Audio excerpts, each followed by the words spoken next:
નમસ્કાર મિત્રો, જે તમાકુની ખેતી કરતા હોય એના માટે ખાસ ઉપયોગી વિડીયો છે। જો આવા છોડવા તમને દેખાય કંઈક પછી આવું પતું થઈ જાય તો તમારે એવું ના માની લેવું કે હવે તમાકુ પાકી ગઈ છે અને આપણે પાણી નથી ફેરવવું, બરાબર।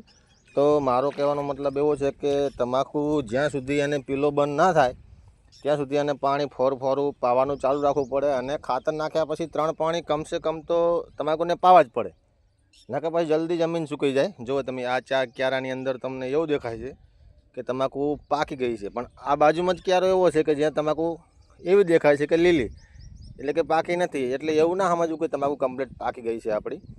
એટલે જ્યાં તમે યુરિયા ખાતર નાખ્યું હોય એના પછી 3 પાણી કમસે કમ ખેતરને આપવા જોઈએ, ફોરા પાવાના, એવું દાબીને નહીં પાવાનું, ભરાવા નહીં દેવાનું ક્યારો, કે પછી શું થાય પાછળ તમારી તમાકુ સુકાઈ જાય।